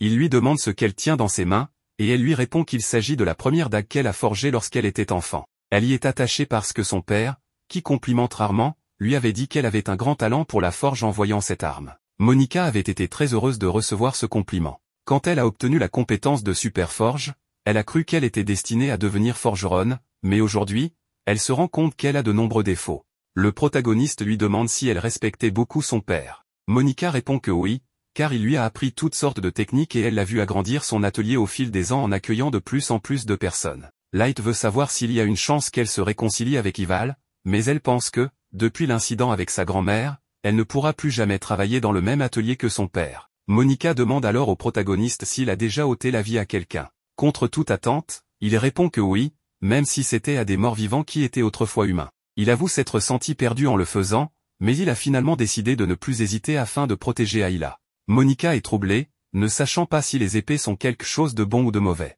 Elle veut savoir si Light utilise son épée pour le bien. Il lui répond qu'en théorie, oui, mais il souligne que sa vision du bien peut être différente de la sienne. Il lui demande alors si elle pense que faire le bien signifie tuer ses ennemis en tant qu'aventurière. Monica n'est pas certaine, mais elle avoue qu'elle admire les personnes qui se battent pour réaliser leurs rêves. D'un autre côté, on peut voir Doug attaché, sous l'œil de Zamdo. Ce dernier affirme qu'il était déjà dans cet état lorsqu'il est arrivé. Il demande ensuite à Doug s'il va rester passif après avoir perdu de manière aussi humiliante. Bien que nerveux, Doug répond qu'il a bien sûr un plan, mais Zamdo semble déjà avoir trouvé un moyen de se venger du protagoniste et de l'humilier une bonne fois pour toutes. Le lendemain matin, Ayla réveille Light pour lui annoncer qu'il est l'heure de prendre le petit déjeuner. En descendant, il rencontre l'épouse d'Ival, qui lui demande d'apporter le repas à Monica, car elle doit sûrement se sentir trop mal à l'aise pour venir manger avec eux après tout ce qui s'est passé. Un peu plus tard, Light trouve enfin Monica, qui s'occupe de plantes. Il pensait qu'elle était retournée à l'atelier, mais Monica préfère s'occuper d'autre chose pour éviter d'y retourner.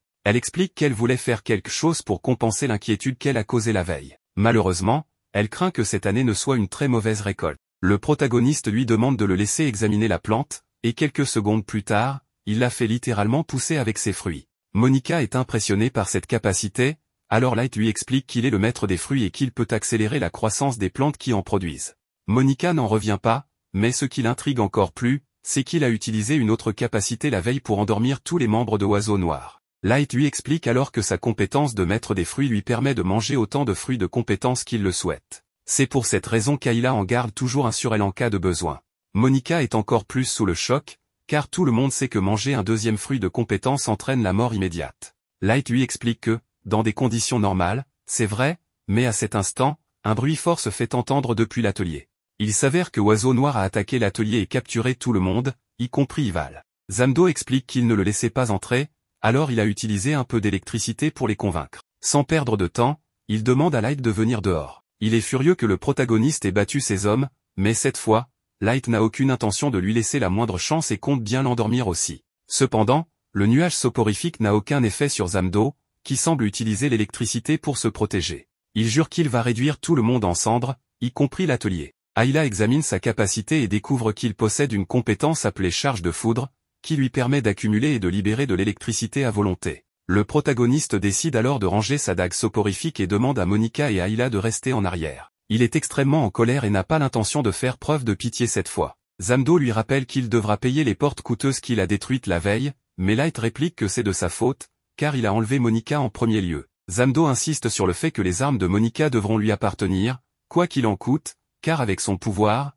il pourra accomplir de grandes choses avec des matériaux bon marché. Il est très excité rien qu'en imaginant ce qu'il pourrait obtenir grâce aux compétences de Monica, et non avec ses armes médiocres fabriquées par Ival. Monica s'énerve énormément face à ses actes et ses paroles, car les artisans de l'atelier ont travaillé dur pour les fabriquer. Light demande à Monica de s'éloigner. Zamdo leur explique que s'il capture les deux, son objectif sera atteint et qu'il partira sans rien détruire de plus.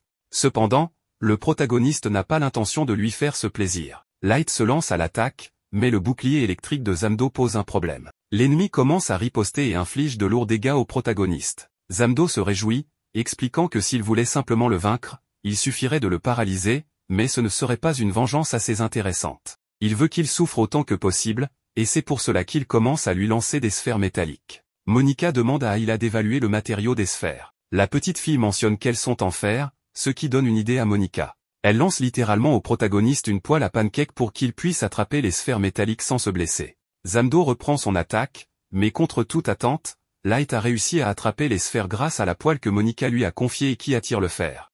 Zamdo est impressionné par les capacités de Monica, mais ce n'est pas terminé. Comme la poêle conduit l'électricité, Light souffre énormément. Il reprend son épée pour se battre, mais elle est gravement endommagée. Monica réalise que s'il continue ainsi, il risque de perdre le combat, voire de mourir. Elle devrait lui fabriquer une nouvelle épée, mais malheureusement, elle ne peut pas. Light souffre de plus en plus et demande à Monica et Ayla de partir pendant qu'il gagne du temps jusqu'à l'arrivée des forces de sécurité. Zamdo rit, sachant parfaitement que cela n'arrivera pas. Monica ne sait plus quoi faire, Light endure tout cela uniquement pour les protéger, elle est l'atelier. Elle se rappelle qu'il utilise son épée pour faire le bien. Après réflexion, elle décide de faire quelque chose d'important pour lui. Pendant ce temps, dans une calèche, Lena apprend que c'est le dernier arrêt et qu'elle devra continuer à pied pour atteindre sa destination, car les chevaux ne peuvent pas aller plus loin. Elle demande pourquoi il y a plus de monde que d'habitude dans les montagnes. On lui explique que c'est la saison du festival des fées d'Athina. L'homme lui demande si elle est venue pour cela, mais Lena répond que non, qu'elle cherche quelqu'un en l'occurrence, Dratna. De retour avec notre protagoniste, il a toujours du mal à faire face à l'armure de Zamdo. Pire encore, ce dernier semble se mettre sérieusement en mode combat et sort une épée faite de foudre. Light veut la briser, mais Zamdo lui explique que, même s'il s'agit d'électricité, elle peut devenir extrêmement solide si elle est suffisamment comprimée. C'est un vrai problème, car la capacité de Zamdo ne se limite pas à simplement lancer des éclairs. Light attaque à nouveau, mais cette fois, Zamdo rend son épée intangible avant de contre-attaquer, prouvant ainsi qu'il contrôle totalement sa densité. Light refuse d'abandonner. Il sait qu'il doit continuer à se battre, même si cet adversaire est non seulement fort, mais aussi doué en arts martiaux. Il est très puissant, mais Light ne compte pas baisser les bras maintenant. Il utilise éclat venteux, projetant l'ennemi contre le mur et le blessant. Mais bien sûr, cela ne fait qu'énerver encore plus Zamdo. Celui-ci décide alors de faire appel à Jubatu, un léopard électrique ou du moins, c'est ce qu'on pourrait croire. Avec cette créature, Zamdo attaque, mais ce n'est qu'une distraction, la véritable attaque vient de derrière. Zamdo atteint Light, et on le voit allongé au sol comme s'il est mort. Monica veut sauver son père et les autres, mais elle a aussi enfin décidé de forger une épée pour Light. D'un autre côté, la nonne observe des choses très étranges et semble contente que tout se passe exactement comme elle l'a vu. Elle remarque que tous les ouvriers sont attachés, alors Monica lui demande si elle a encore ce qu'elle lui a donné hier. Après confirmation, la forgeronne décide de distraire les gardes pour que la petite puisse aller libérer les autres avec des ciseaux. Mais il semble que ce ne sera pas aussi simple que prévu. Monica a très bien attiré les ennemis et, après avoir utilisé son pouvoir sur des plaques de métal, elle modifie leurs propriétés physiques pour piéger ses adversaires. Une fois que Monica entre dans l'atelier, elle réalise que la pauvre petite a été capturée par Doug. Ce dernier l'avertit que s'il tente quoi que ce soit, elle subira de graves conséquences. Monica sait qu'elle ne peut pas abandonner. En voyant ce minerai, elle comprend qu'elle peut l'utiliser pour s'échapper. En le lançant au sol, il brille intensément, aveuglant Doug. Les autres n'hésitent pas à se jeter sur lui pour l'attacher. Nous découvrons alors que tout cela était grâce à la petite, qui avait discrètement informé Monica que cette pierre pouvait briller lorsqu'on la frappait. Avec les bandits neutralisés, Monica demande à son père la permission d'utiliser l'atelier, car le protagoniste combat actuellement contre Zamdo et a besoin d'une épée de toute urgence.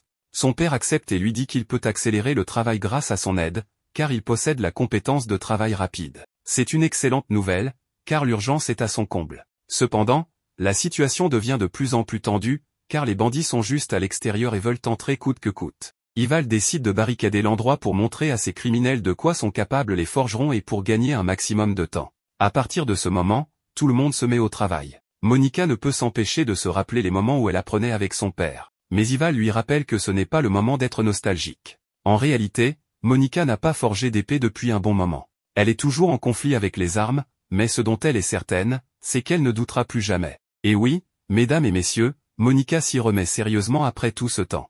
Tout le monde est impressionné, non seulement par la passion qu'elle montre, mais aussi par son incroyable talent. Même Ival admet qu'elle n'est plus une simple gamine qui jouait à être forgeronne. Grâce à sa force et son habileté, elle termine enfin l'épée de Light. Comme les bandits veulent toujours entrer, Ival donne le signal pour ouvrir la porte principale et les faire valser dehors. Le problème, c'est qu'ils aperçoivent immédiatement le protagoniste en très mauvais état. Mais Monica en profite pour lui donner son épée. Zamdo pense que lui donner une épée dans cet état est totalement inutile. Après la raclée qu'il a prise, il ne devrait même pas pouvoir respirer correctement. Mais bon, Light est évidemment le protagoniste de cet anime, donc miraculeusement, il prend l'épée, affirme qu'elle est incroyable et demande aussi un fruit de compétence à la petite. Elle lui en donne une immédiatement, mais bon, je ne sais pas comment elle peut être aussi mauvaise en visée, car elle la lance directement à l'ennemi. Zamdo trouve ça très intéressant. En y repensant, il réalise que le protagoniste lui a déjà jeté une poudre pour l'endormir plus tôt. Zamdo ne comprend pas ce qui se passe, mais il avertit Light qu'une personne ne doit manger qu'un seul fruit de compétence. S'il en mange un deuxième, il risque de mourir empoisonné. Il ne sait pas ce que le héros a en tête, mais il trouve ridicule qu'il tente de manger un second fruit. Il lui conseille de se rendre avec dignité au lieu de faire des idioties. Light, quant à lui, répond que, certes, Zamdo est très fort, mais lui a promis de devenir un aventurier dont le nom restera gravé dans l'histoire de l'humanité. Il ne peut donc pas se permettre de perdre ce combat. Zamdo est offensé par ces paroles et attaque pour punir le protagoniste en lui mettant le fruit dans la bouche. En gros, il lui laisse deux options, le manger et mourir, ou l'abandonner et mourir étouffé. Il lui dit que la seule façon de s'en sortir est de frapper le sol et d'admettre sa défaite. Mais, contre toute attente, Light mange le fruit. Une lumière étrange les entoure tous les deux. Ils se relèvent comme si de rien n'était. Zamdo est choqué, car le protagoniste aurait dû mourir. Light lui révèle alors qu'il est le maître des fruits et qu'il peut en manger autant qu'il le souhaite. Le rouquin trouve ça insensé, mais Light veut en finir avec ce duel. Light savait que Zamdo allait l'obliger à manger le fruit, ce qui n'était pas surprenant de la part d'un tortionnaire comme lui. Il demande alors à Ayla d'utiliser son évaluation pour découvrir quelle capacité il a obtenue. Elle s'exécute et voit qu'il a une compétence de feu, appelée torche. Avec cette révélation, Zamdo comprend enfin pourquoi la sœur sacrée s'est autant intéressée à Light, ce que le protagoniste a accompli jusqu'à présent défie toute logique dans ce monde. D'ailleurs, en parlant d'elle, elle semble avoir remarqué que quelque chose d'inattendu s'est produit, et cela ne lui plaît pas du tout. De son côté, Zamdo sait que même s'il a reçu l'ordre de capturer Light vivant, cela semble désormais impossible. Il décide donc d'attaquer avec tout ce qu'il a. Le protagoniste, lui, est plus excité que jamais. Il enflamme sa nouvelle épée et se jette au combat. Heureusement, grâce à cette nouvelle capacité, il peut trancher les éclairs sans difficulté. La situation devient tellement intense que les deux combattants retirent tout ce qui pourrait gêner leur mouvement afin de se battre à pleine puissance. Les sbires de Zamdo arrivent pour lui prêter main forte, mais il ne les considère que comme une nuisance. Il veut affronter Light dans un véritable duel en 1 contre 1. Cette fois, après tant de suspense, il semble que le combat final va réellement commencer. Tous ressentent la puissance écrasante de Zamdo, comparable à celle d'un démon de foudre, et celle de Light, qui se dresse tel un lion de feu.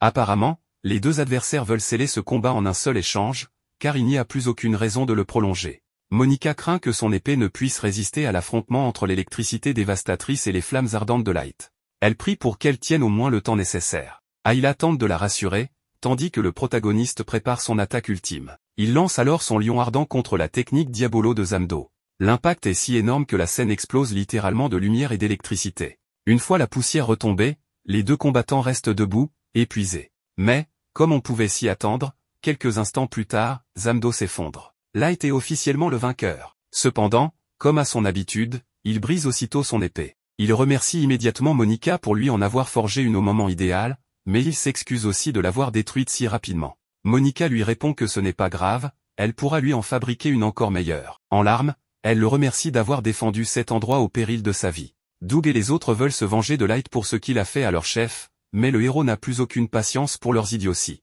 Justement, regardez qui vient d'arriver. Barbe-Tigre, le chef de la sécurité, fait son entrée. Il ordonne immédiatement l'arrestation de tous les criminels et neutralise les plus dangereux avec des chaînes d'air. Peu après, il explique qu'une personne a empêché que l'on le prévienne des événements qui se déroulaient ici, ce qui explique pourquoi ils ont mis tant de temps à intervenir. Il s'excuse auprès d'Ival, mais ce dernier répond que l'essentiel est que tout se soit bien terminé grâce à Light. Il semble que Barbe-Tigre reconnaisse notre héros après leur récente rencontre, mais il sait qu'il a besoin de repos. D'ailleurs, Light s'effondre littéralement sur son épaule. Monica est soulagée que tout soit enfin terminé, mais Ayla lui pose une question, quelle propriété avait-elle ajoutée à l'épée qu'elle a forgée pour Light? Monica avoue qu'elle n'y a rien ajouté de spécial, si ce n'est qu'elle l'a rendue un peu plus résistante que la normale. Elle est surprise qu'elle se soit brisée malgré cela, mais maintenant, ce n'est plus important. Soudain, un oiseau arrive avec une lettre destinée à Ayla. Il s'agit d'un message de Lena, l'informant qu'elle arrivera bientôt à Athina. La nouvelle rend la petite Ayla folle de joie.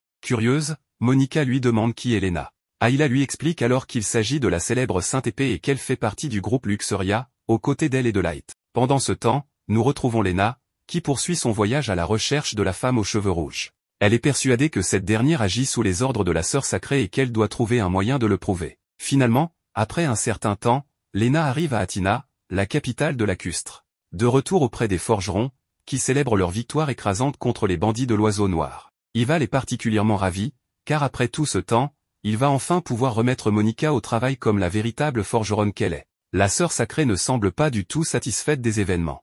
Dès que Lena arrive à destination, la première chose qu'elle y est, bienvenue à Athina, la cité des fées et du lac. Un peu plus loin, elle aperçoit un homme aux oreilles pointues, tenant un luth, qui invite les passants à profiter d'un événement unique organisé une fois par an, le Festival des Fées d'Athina. Tout le monde est encouragé à célébrer jusqu'au bal des fées, qui aura lieu dans 3 jours.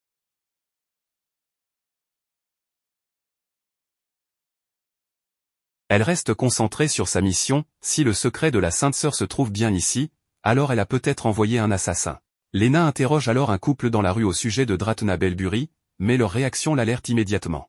Les deux semblent effrayés et commencent à suspecter un lien entre Lena et la famille Belbury. N'obtenant aucune réponse, la guerrière tente d'interroger d'autres passants, mais eux aussi sont terrorisés à l'évocation du nom Belbury. Ignorée à plusieurs reprises, Lena prend un instant pour réfléchir à la situation, jusqu'à ce qu'elle remarque un homme encapuchonné qui la fixe intensément avant de s'éloigner. Elle le prend en chasse, convaincue qu'il pourrait être l'assassin envoyé par la Sainte Sœur. Mais lorsqu'elle tourne dans l'allée où il s'est engouffré, il a déjà disparu. Soudain, des lianes surgissent du sol et l'entravent, poussant directement des doigts de cet étrange individu qui apparaît derrière elle. Lena parvient à trancher les lianes avec son épée et attaque son adversaire, qui sort à son tour une dague et contre-attaque avec une aisance arrogante.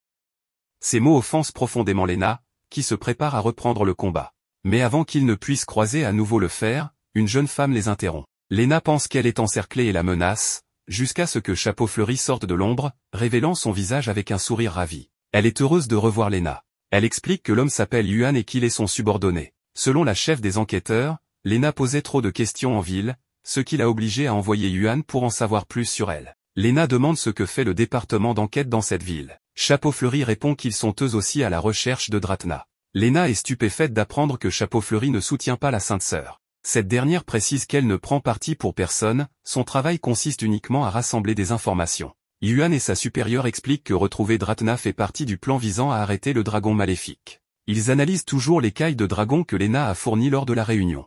Le seul autre indice qu'il possède est Dratna, qui aurait participé à l'invocation du dragon. Si une telle menace se manifestait dans une ville, ce serait une catastrophe totale, et il est urgent de stopper le dragon maléfique. Or, les enquêtes de Lena compliquent leur travail. Sur ce, Chapeau Fleuri lui demande d'arrêter de fouiner et lui fait ses adieux. Mais Lena ne peut pas rentrer chez elle les mains vides. Elle a quelque chose à protéger et besoin d'informations sur Dratna Belbury. Elle demande donc à rejoindre l'équipe d'enquête et affirme être prête à tout pour obtenir des réponses. Chapeau Fleuri éclate de rire face à la sincérité de la Sainte de l'Épée et accepte de la laisser les accompagner, à une condition, elle ne devra pas se plaindre de leur méthode d'investigation. Yuan, sceptique, demande ce qu'ils gagnent en prenant cette femme avec eux. Chapeau Fleuri réplique que Lena a vu le visage de Dratna, une information que même leur département ne possède pas. Enfin, la chef invite l'aventurière à se remplir l'estomac avant de commencer le travail. Tous trois se rendent dans un établissement où Chapeau Fleuri commande 3 portions de poisson frais, pêché la nuit et servi avec une sauce blanche et des tomates mijotées jusqu'au matin.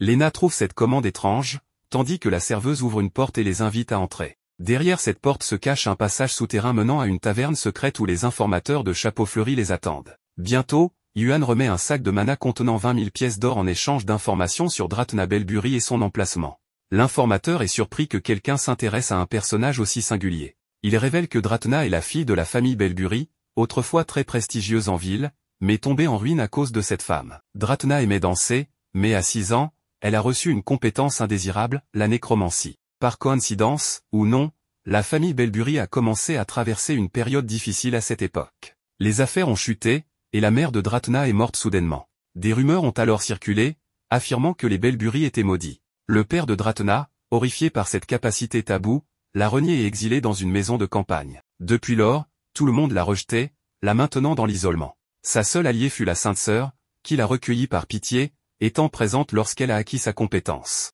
Plus tard, la Sainte Sœur a même invité Dratna à la Sainte Cité, un autre enfant indésirable qu'elle a pris sous son aile. Chapeau Fleuri demande où se trouve Dratna actuellement.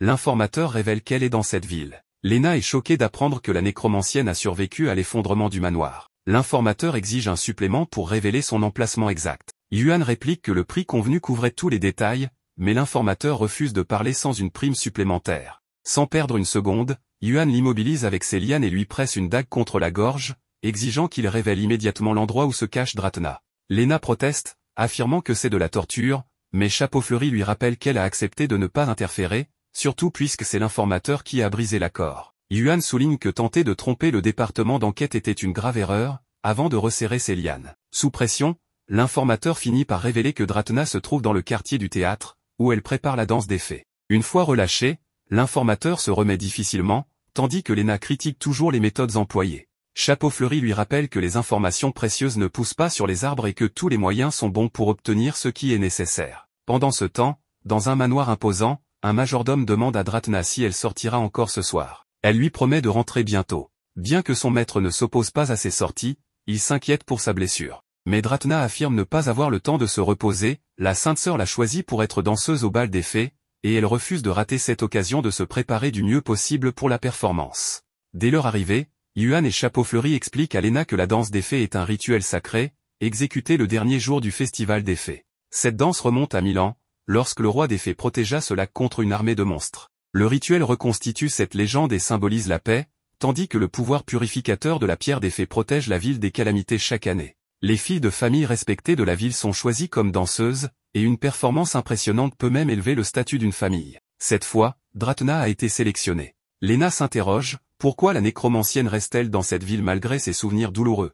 C'est précisément ce que les enquêteurs doivent découvrir. Le trio arrive au site des répétitions des danseuses. À l'entrée, 2 gardes leur barrent la route, exigeant une autorisation. À ce moment, Chapeau Fleuri et Lena retirent leur cape pour révéler leur tenue de danseuse, tandis que Yuan prétend être un joueur de flûte. Ignorant qui ils sont réellement, les gardes s'étonnent de voir des épées, mais Chapeau Fleuri leur assure qu'elles servent de prop pour la chorégraphie. Finalement, ils obtiennent l'accès, bien que Lena s'inquiète de ne pas savoir danser. Chapeau Fleuri la rassure, ils improviseront, d'autant plus que Yuan ne sait même pas jouer de la flûte. En entrant, ils entendent deux danseuses chuchoter à propos de la fille des Belbury, qui possède une capacité taboue. Elles comptent garder leur distance par peur d'être contaminées. Lena réfléchit alors à la vie solitaire que Dratna a dû mener. Dans l'auditorium, une scène est installée sur un lac. Dratna danse avec deux partenaires. En la voyant vivante, Lena s'exclame involontairement, attirant l'attention de la nécromancienne. Yuan en profite pour l'immobiliser avec ses lianes. Chapeau Fleuri exige alors qu'elle révèle l'emplacement du dragon maléfique, mais Dratna affirme qu'il n'a jamais été sous son contrôle. Ne trouvant aucune piste, Chapeau Fleuri annonce qu'ils l'emmèneront à la Cité Sainte pour lui appliquer une magie de traçage. Dratna supplie qu'on lui accorde encore 2 jours, car danser au bal des fées est son rêve d'enfance. Touchée, Lena demande à la chef de l'enquête de la laisser danser. Mais Chapeau Fleuri refuse et ordonne à Yuan de resserrer ses lianes. Lena remarque alors que la blessure de Dratna, causée lors de l'effondrement du manoir, ne s'est pas encore refermée. Chapeau Fleuri insiste sur le fait qu'elle l'emmènera, même si elle doit la traîner de force. Lena comprend que la chef enquêteuse ne recule devant rien pour atteindre ses objectifs, quitte à abandonner toute notion de justice. Prenant sa décision, elle tranche les lianes de Yuan et s'enfuit avec Dratna.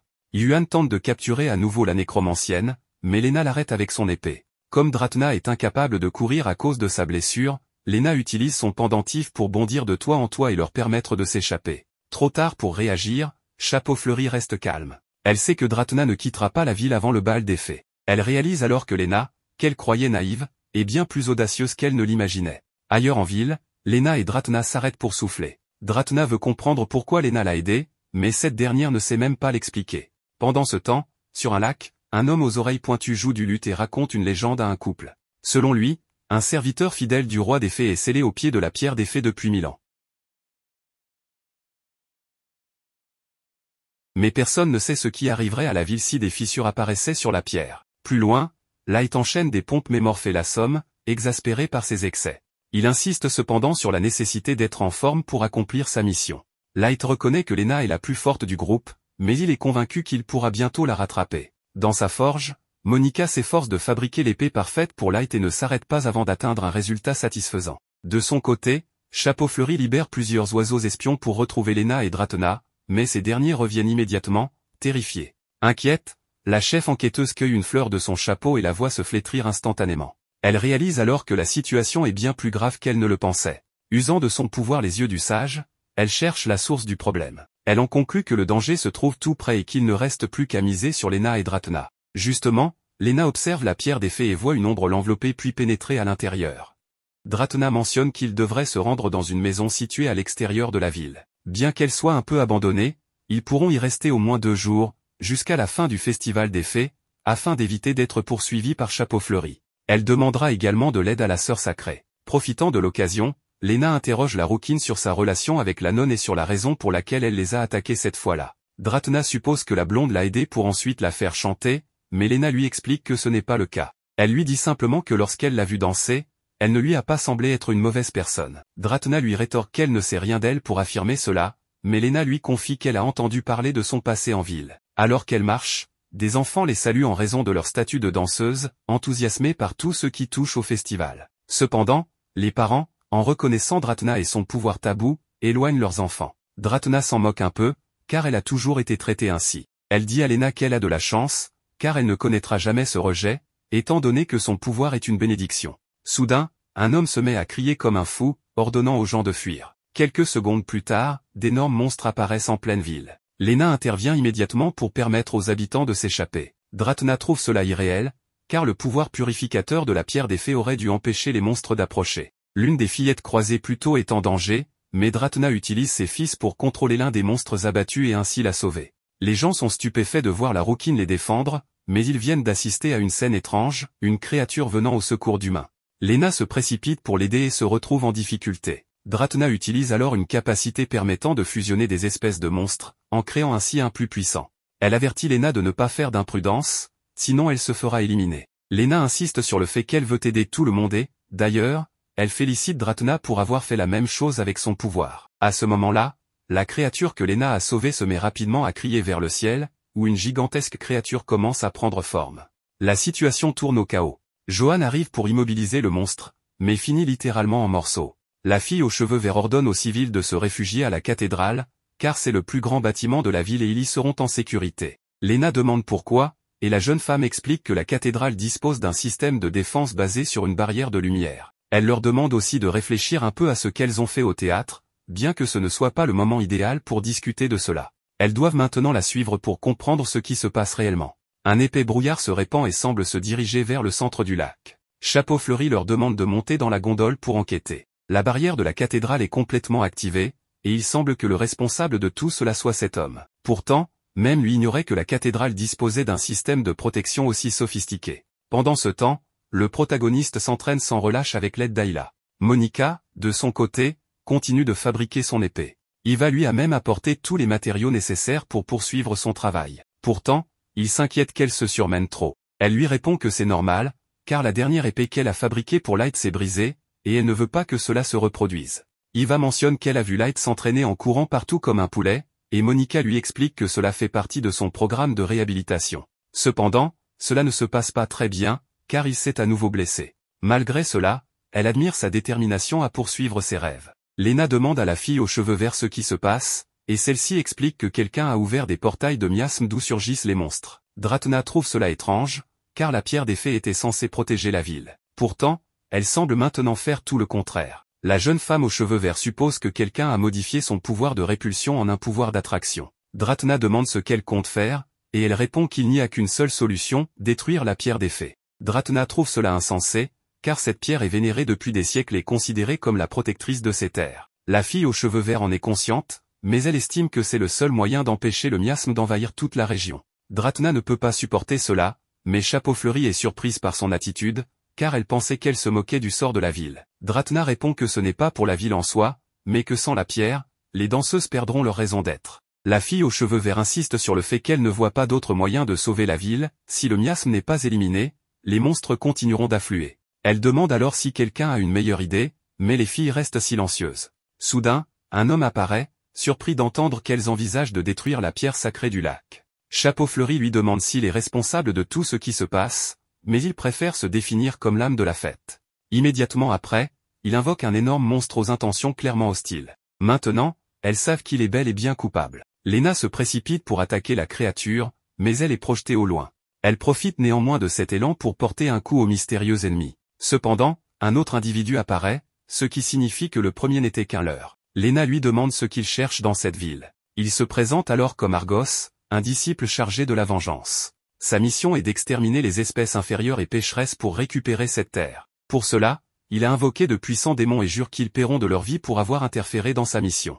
La fille aux cheveux verts refuse de le laisser faire et ordonne à tout le monde de se concentrer sur la destruction immédiate de la pierre sacrée pour empêcher l'arrivée de nouveaux ennemis. Le problème, c'est que sur l'eau, elles sont en net désavantage, car elles ne peuvent pas se déplacer aisément. La seule qui le peut est Dratna avec son monstre volant, à moins que la petite créature sauvée par Lena ne crée des plateformes de cristal, leur permettant ainsi de progresser pour stopper Argos. Ce dernier ne compte pas les laisser toucher à la pierre, mais Chapeau Fleuri lui rappelle quel est son adversaire. Il l'attaque alors, ce qui inquiète beaucoup la blonde, mais Johan la rassure, sa chef est extrêmement puissante. Argos révèle qu'il sait tout d'elle, son rang, son lieu de résidence, sa capacité de l'œil de l'érudit, et bien plus encore. Il se moque de son pouvoir d'investigation, qu'il juge inutile contre lui. Cependant, la fille aux cheveux verts active un sort et lui rappelle qu'il existe des livres interdits et fascinants qui octroient des techniques secrètes à leurs lecteurs. Elle lui demande s'il connaît la magie Grimaud, mais il ne répond pas. Elle explique qu'il existe 48 volumes scellés dans la cité sacrée parce qu'ils sont trop dangereux.